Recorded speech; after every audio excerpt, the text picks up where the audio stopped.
నమస్తే, మీరు చూస్తుంది సుమన్ టీవీ. నేను మీ కీర్తి. ఈ కార్యక్రమాన్ని మీకు సమర్పిస్తున్న వారు వాల్యూ జోన్ హైపర్ మార్ట్. నాతో పాటు ప్రముఖ ఆధ్యాత్మికవేత్త అనంతలక్ష్మి అమ్మగారు ఉన్నారు.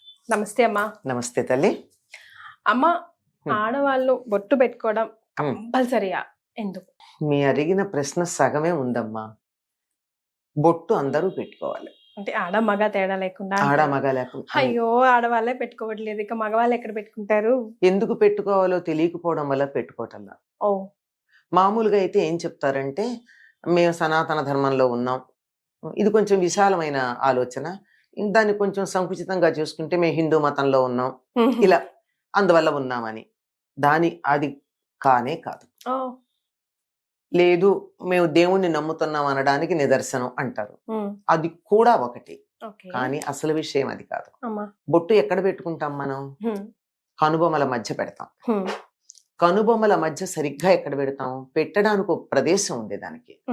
అది ఎక్కడ అంటే, కనుబొమ్మలు ఇలా కలుస్తూ ఉంటే ఈ కలిసేటటువంటి ప్రదేశం ఇలా తీస్తే ఈ మధ్యలో ఎక్కడ ఉందో అక్కడ, ముక్కు దగ్గర నుంచి ఇట్లా తీస్తే ఈ రెండు ఎక్కడ కలుస్తాయో సరళ రేఖలో అక్కడ పెట్టాలి.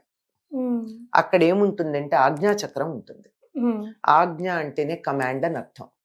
ఈ ఆజ్ఞాచక్రం మన శరీరంలో ఉన్న 72,000 నాడుల మీద ఆధిపత్యం కలిగింది. ఆఖరికి ఇంగ్లీష్ లో కూడా దీన్ని ఆజ్ఞ అని అంటారు, లేకపోతే బ్రో సెంటర్ అంటారు. కానీ దీనికి సమానార్థకమైనటువంటి పదం వాళ్ళకి ఇంకోటి. అంచేత ఇక్కడ ఎప్పుడైతే దీన్ని ప్రచోదన చేస్తామో మన శరీరంలో ఉండే 72,000 నాడులు చురుకుగా పనిచేస్తాయి. ఎందుకు పనిచేస్తాయి అంటే, సరిగ్గా ఇలా గనక మనం అన్నట్టయితే ఈ మధ్య భాగంలో ఇక్కడ ఈ వేలు వాడకూడదు, ఈ వేలుతో పెట్టుకోవాలి బొట్టు. కానీ కొంతమంది ఇది కూడా పెడతారు. ఏదైనా ఇది మాత్రం కాదు. చూపుడు వేలు వాడకూడదమ్మా. చూపుడు వేలు పితృకార్యాలకు వాడతారు. కానీ జనరల్ గా మనం ఇదే యూజ్ చేస్తాం. జనరల్ గా అందరం ఇది వాడతారు. ఇది గంధం గంధము కుంకుమ పెట్టుకునేటప్పుడు ఈ 2 వేళ్ళు వాడతాం, ఒకటి దానికి ఒకటి దీనికి. ఇది పితృకార్యాల్లో ఈ వేలే వాడతారు. ఇక్కడ ఈ పెట్టుకునేటప్పుడు ఎక్కడంటే, ఈ కనుబొమ్మల మధ్య 2 ఉంటే ఎముక కొద్దిగా ఇక్కడ కొద్ది అడుగు వెళ్ళినట్టు ఉంటుంది, అది ఆ ప్రదేశం కరెక్ట్. అక్కడి నుంచి ఏమవుతుందంటే, సరిగ్గా అన్ని సరళ రేఖలే, మీకేమి వంకర్లు లేవు. ఇక్కడి నుంచి ఇలా సరిగ్గా వెనక్కి ఒక సరళ రేఖ గీసి ఇలా నిటారుగా కూర్చుని ఆ చిట్ట చివరి నుంచి వెన్నుపాము చివరి నుంచి పైకి వరకు ఒక సరళ రేఖ గీస్తే, ఇక్కడి నుంచి వెళ్ళిన ఈ సరళ రేఖ ఎక్కడ తగులుతుందో అక్కడ పిట్యూటరీ బాడీ ఉంటుంది. దానికి కొంచెం అటుగా పీనియల్ గ్లాండ్ ఉంటాయి. ఈ 2 ఒక అది ఈ ఆజ్ఞాచక్రం 3 ట్రయాంగిల్ షేప్ లో ఉంటాయి అన్నమాట. ఈ పిట్యూటరీ బాడీ దీన్ని ఇంద్రయోని లేక మొదలైనట్టు అమృత స్థానం మొదలైన పదాలతో వాడతారు దాన్ని. దాని యొక్క ప్రయోజనం ఈ మధ్య కాలం దాకా మన శాస్త్రాలకి, ఆధునిక వైద్య శాస్త్రంలో దాన్ని ప్రయోజనం ఏమిటని పరిశోధనలు చేస్తూ ఉన్నారు.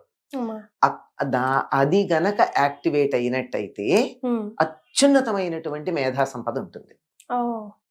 కానీ అందరికి యాక్టివేషన్ లో ఉండదమ్మా. అది ఉండదు.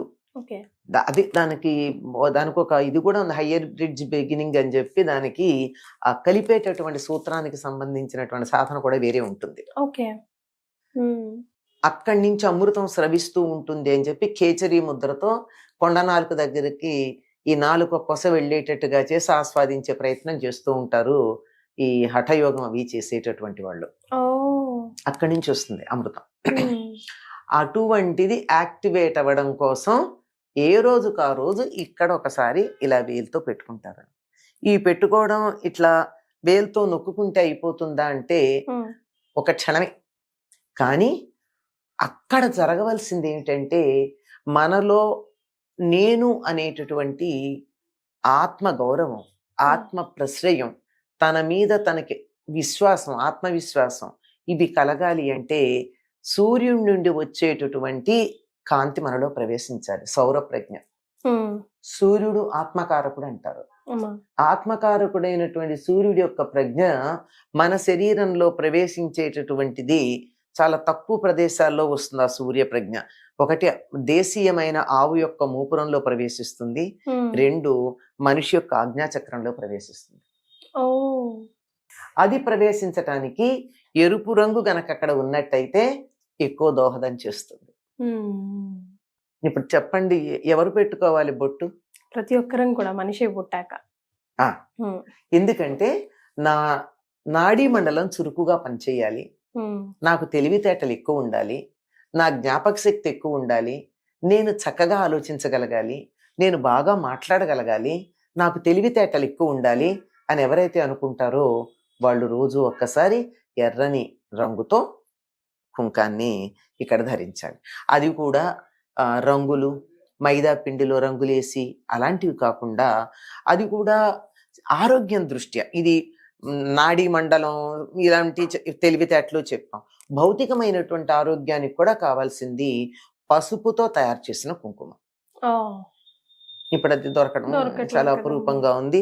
ఒకవేళ దొరికిన పసుపే దాంట్లో ఉన్నటువంటి టర్పాయిన్స్ ఏదో ఉంది దాని పేరు, దాని ఎంజైమ్, అది తీసేసిన పొట్టు లాంటిదే లభ్యమవుతోంది మనకి ఉమ్. కదా.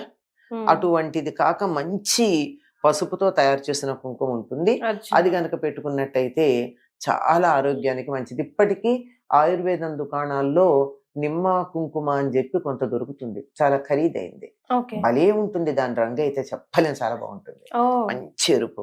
అది నిమ్మ రసంలో పసుపు కొమ్ముల్ని నానబెట్టి ఉమ్.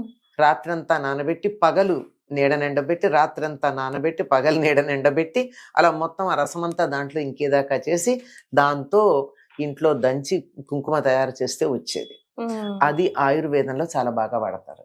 దాన్ని గనక మనం ఇక్కడ ధరించాము అంటే చాలా ఆరోగ్యానికి మంచిది, ఆజ్ఞాచక్రానికి రక్షణ. ముఖం మీద ఎటువంటి ఆ ఏ- చిన్న చిన్న దోషాలు. బ్యాక్టీరియా లాంటివి ఉమ్. అలాంటివి, ఉమ్. నేను భౌతికమైన ఆరోగ్యం గురించే చెప్తాను ఇక్కడ, ఎటువంటి బ్యాక్టీరియా లాంటివి అవేమీ రాకుండా చక్కగా కాపాడుతుంది. రక్షణ ఇస్తుంది అనమాట. ఉమ్. అందుకని ఉమ్, కుంకం ధరించటం ఎవరు అన్నది మీరు ఇప్పుడు నిర్ణయించు, ఎవరు పెట్టుకుంటారు, ఎందుకు పెట్టుకుంటారు, వాళ్ళ ఇష్టం. పెట్టుకుంటే పెట్టుకున్నారు, లేకపోతే తెలియదు, వాళ్ళకి ఏం కావాలో దాన్ని బట్టి. ఎస్. సో ఏదైనా బెనిఫిట్ మనకే కాబట్టి పెద్దల మూట సద్దన్న మూట అని ఊరికే పెద్దల అనలేదు. మాట. పెద్దల మాట చద్దన్న మూట అని ఊరికే అనలేదు, వింటే మనకే లాభం, అంతే కదమ్మా. అంతేనమ్మా. థ్యాంక్ యూ సో మచ్ అమ్మా.